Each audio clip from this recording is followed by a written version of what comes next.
Believe it or not, your pastor is the issue. Hello, welcome back to my channel. Before we get started, please like, share, and subscribe. Pastors are generally good people. While I can't claim to know the inner workings of every pastor on the earth, I do know that if someone has decided to serve as a pastor, they probably did so to glorify God and assist others.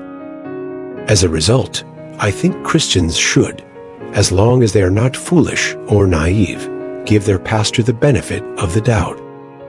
However, we must not believe that someone is inherently harmless to the church simply because they become a pastor. Here are 3 typical indicators that your pastor is the church's biggest issue.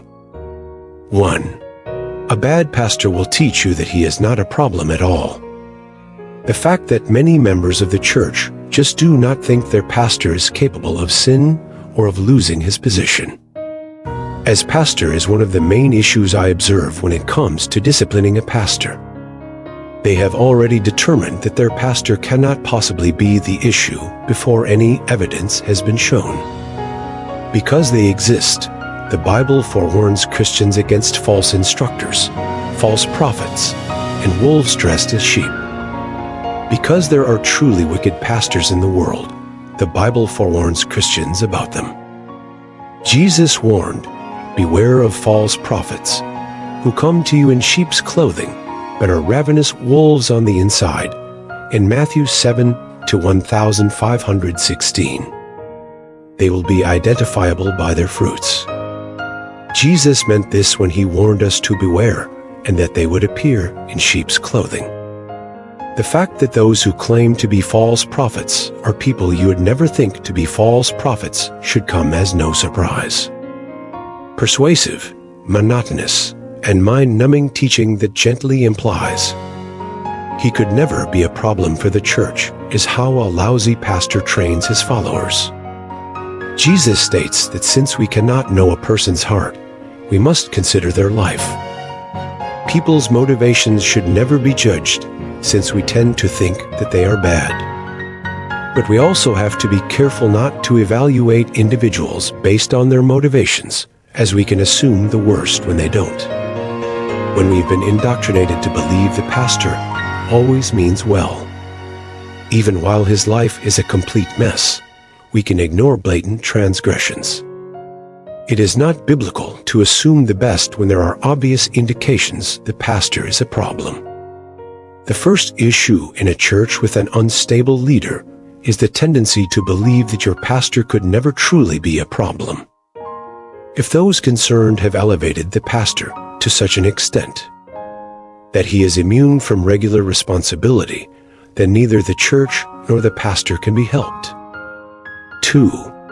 A bad pastor is the one who always finds fault and takes the fallout. If a pastor is falsely accused of something, he should take defense. Of course, he should expose the shortcomings of those making the accusations. If there is a witch hunt in the church to get rid of the man at all costs, the majority of people bring up Matthew 18:1520 when criticizing a preacher. That verse, though, focuses more on specific transgressions between 2 Christians. You should use this verse if a pastor has personally wronged you. However, there is an alternative course of action to take when a pastor is acting improperly, even though it might not be directly against you. According to 1 Timothy 5:1920, if an elder is being accused, do not acknowledge the accusation unless 2 or 3 witnesses have testified. 20. Rebuke those who continue to sin in front of everyone, so that the others will be terrified.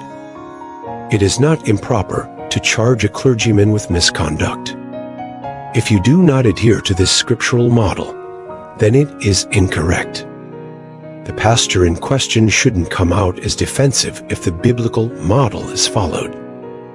A charge regarding them is made to the elders from several trustworthy sources, and there is tangible evidence rather than just opinions about their motivations. I've heard of situations where this biblical model was applied. But some members of the church trusted one man pastor who was being accused instead of the group, because they were hesitant to believe a group of trustworthy men. Paradoxically, the pastor violates 1 Timothy 5:1920 if he is the only one who calls out that these men are wronging him. He accuses the pastors, elders, or congregation members who disagree with him, yet he is the only one making these statements. He is making accusations without any proof from witnesses. A serious issue will arise, and the troublesome pastor will continue to sin and destroy the church if the congregation pays attention to his retaliation against his accusers, even though it is his word against the organizations. 3. An unruly pastor usurps the other elders or drives them out. When confronted, your pastor may be the issue if he answers that the accusations are lying. When he goes on to say that you, the congregation, must never speak to them again. In addition to the fact that they are lying, it raises 2 serious red flags. How handy is that?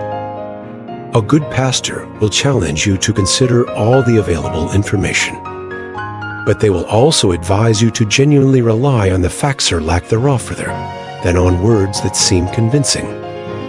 In addition to declaring people who rebuke the pastor by biblical teachings liars, a bad pastor would also incite his sheep to shun the accusers before they have a chance to voice their concerns and have their voices hushed.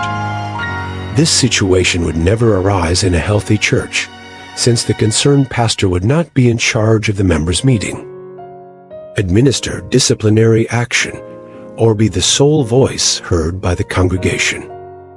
Both the accusers and the accused would be able to voice their perspectives in a healthy church. An unwell pastor will usurp the elders or drive them from the community, and then make accusations against them for leaving the flock. If the head pastor is the only person available for conversation, he likely has complete authority, has a symbolic head elder board, and has ensured that those who have actual knowledge of his transgression are not allowed to communicate with the congregation.